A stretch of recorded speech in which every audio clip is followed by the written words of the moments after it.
Al-Imam Abdul Wahhab Asy-Sya'rani yang lahir tahun 898 Hijriah, wafat 973 Hijriah, punya kitab tasawuf berjudul Al-Anwarul Qudsiyah fi Ma'rifatil Ghawaidi Sufiyah.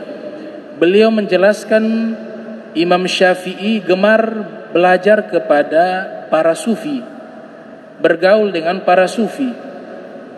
Kemudian ada yang bertanya kepada Imam Syafi'i, wahai Al-Imam Syafi'i, ketika engkau bergaul dengan para sufi, ilmu apa yang engkau dapat?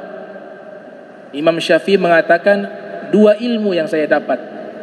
Istafattu minhum syai'ain. Yang pertama, al-waqtu sayfun illam taqtahu qata'ak. Waktu adalah pedang. Jika kau tidak menggunakan dengan baik, maka waktu tersebut akan memotongmu. Yang kedua yang saya dapat, in lam tusgil nafsaka bil khair syagalatska bisyar. Jika kalian tidak menyibukkan diri kalian dengan kebaikan, maka diri kalian akan sibukkan kalian dengan kejahatan, kata Imam Syafi'i rahimahullah.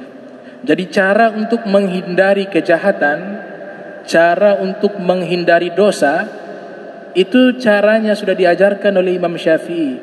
Sibukkan diri kita dengan kebaikan. Biasanya orang yang terjerumus dalam dosa adalah orang yang tidak sibuk dengan kebaikan. Dia al-faraq fil waqt. Dia kosong waktunya, atau waktunya dia gunakan dengan hal-hal yang tidak baik. Min husnil islami mar'i tarku ma la ya'ni. Nabi sallallahu alaihi wasallam bersabda, baiknya keislaman seseorang adalah dia meninggalkan hal-hal yang tidak bermanfaat bagi dirinya. Nah, orang-orang yang tidak ada kesibukan dalam kebaikan, pasti nafsunya akan perintahkan dia melakukan kejahatan. Pasti nafsunya akan perintahkan dia melakukan kejahatan. Makanya nafsu itu disebut nafsul ammarah. Nafsu yang memerintahkan kepada kejahatan. Nafsul ammarah. Kalau nafsu mutmainnah sudah tenang dalam kebaikan. Nafsu radiyah, nafsu mardiyah, nafsu kamilah, nafsul mulhamah. Ini nafsu-nafsu yang sudah dididik, sudah dilatih, sudah ditaklukkan. Imam Haddad mengatakan nafsu itu seperti kuda liar. Nafsu manusia itu seperti kuda liar. Kalau kita tidak menjinakkan dia, selamanya dia liar. Kita jinakkan dia dengan apa? Riyadhah. Jika ada dorongan dalam nafsu kita ingin mengajak melakukan kejahatan, kita harus lawan. Dan itu waktunya jangka panjang.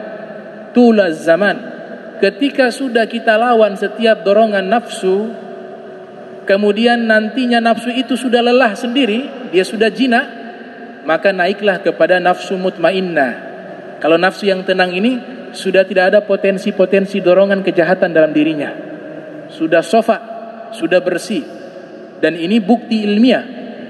Banyak para ulama-ulama terdahulu sudah sampai magom tersebut. Seorang wanita bahkan disebut rijal. Dalam Al-Quran, ketika Allah sebut dalam Al-Quran rijalun sadaku ma'ahadallahu alaih, Allah sebut rijal, para laki-laki yang hebat-hebat, rijal. Mereka itu benar di dalam janjinya kepada Allah. Para sufi mengatakan makna rijal di sini bukan hanya laki-laki. Ada kalanya perempuan yang solehah lebih hebat dari laki-laki.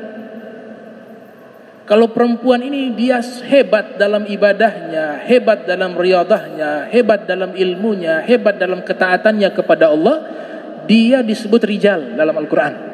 Walaupun dia perempuan. Dan bahkan lebih hebat dari laki-laki. Jika laki-laki tersebut tidak seperti dia atau melebihi dirinya. Rabi'ah al-Adawiyah, contoh seorang wanita yang hebat. Itu menghatamkan Al-Quran. Beliau khatamkan 6.000 kali khatam Al-Quran. Di samping rumahnya beliau sudah buat kuburan khusus untuk dirinya. Setiap hari beliau turun ke kuburannya, beliau menghatamkan Al-Quran di dalam kuburannya. Kalau malam hari tiba beliau bahagia. Ditanya, kenapa malam hari tiba engkau bahagia? Beliau katakan, saya ingin berdua-dua dengan Allah. Saya ingin bermunajat dengan Allah. Saya ingin berdialog dengan Allah. Dan di waktu malam tidak ada makhluk yang mengganggu saya. Dia bahagia. Tiba waktu pagi dia menangis, sedih. Kenapa? Karena waktu pagi, waktu siang mulai muncul makhluk-makhluk yang menghabiskan waktunya dengan Allah, yang memutuskan dirinya dengan Allah subhanahu wa ta'ala. Ini wanita Rabi'ah al-Adawiyah, sufi kabir. Ibnu Katsir mengatakan zahidah abidah, seorang wanita yang zuhud terhadap dunia, ahli ibadah. Beliau mengatakan dalam munajatnya, ilahi lastu, wahai Allah Ta'ala, ma abadtuka khaufan nari. In kana abadtuka, ya ilahi, in abadtuka khaufan nari fa ahrikni bin nari aw rakbatan fil jannati fa harrimha alayya. Wa in kuntu abadtuka min ajlika fala tuharrimni min musyahadati wajhi.